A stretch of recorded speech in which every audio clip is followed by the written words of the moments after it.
В этом вольере пара красных розел еще. Розел много содержим.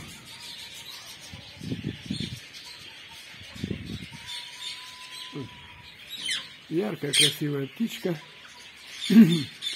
Это прошлогодняя, 23-го года вывода. Вот гнездовой домик их.